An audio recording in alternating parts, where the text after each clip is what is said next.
Enrico Fermi. He's an Italian-American physicist. It's very interesting. I remember this guy's an evolutionist who believes that the world has been around for billions of years.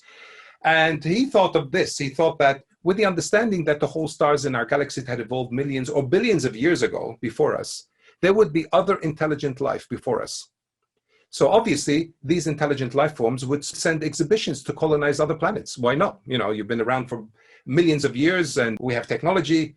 If after some time, each colonized planet sends another exhibition to colonize another planet, then within 5 or 50 million years, all the planets in the galaxies would be colonized. Why 50 million years? Well, because it depends on whether each civilization doubled every 1,000 years or every 100,000 years or every million years. He expected our entire Milky Way galaxy to be colonized by the time we came into the scene, by the time we got there. If that's true, then where is everybody? So he coined this phrase, where is everybody? So if you hear somebody say, where is everybody? They're basically repeating what Enrico Fermi said. It's actually a paradox. He's saying, where is it? We're going out there and having a look at planets and it should be all colonized by now. It's only like 50 million years at the most. So let me show you how this calculation works. Now, this only works for people who really like numbers. And I'm going to try to be as clear as I can.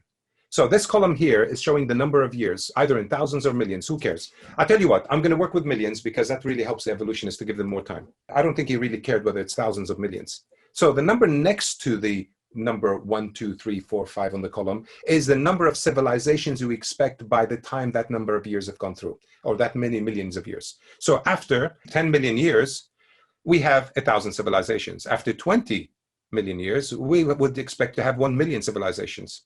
After 30, we'd expect 1 billion, and after 40 million years, we'd expect 1 trillion.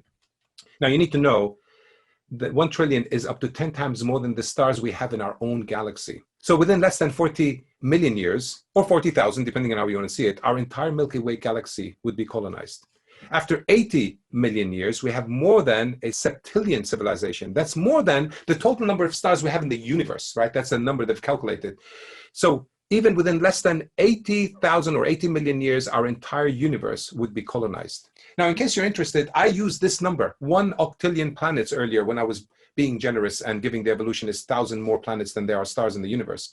Even then, to colonize that many planets would only take less than 90 million years. That's it.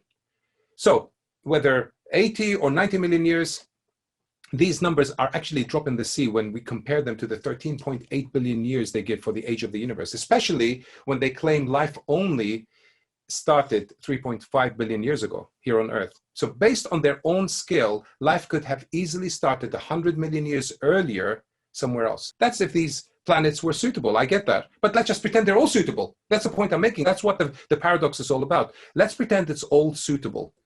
Well, life should exist in every one of them by now. Therefore, the paradox. In case you're interested, the first scientific meeting on the search of extraterrestrial intelligence, we all know as SETI, which had just 10 attendees, just 10 showed up, including Frank Drake and Carl Sagan, speculated that the number of civilizations was roughly between 1,000 and 100 million civilizations in the Milky Way galaxy. That's just our Milky Way galaxy, right? We're not talking about the whole universe. Just between 1,000, they estimated between 1,000 and 100 million. How many civilizations did they find so far? You guessed it, none. On another occasion, 3 scientists got together to discuss how many civilizations they would find, and they came up with this. With very high probability, either intelligent civilizations are plentiful in our galaxy or humanity is alone in the observable universe. Now, in case you didn't get it, here's John Harris's interpretation. We're either alone or we're not. That's 10 out of 10 for stating the obvious.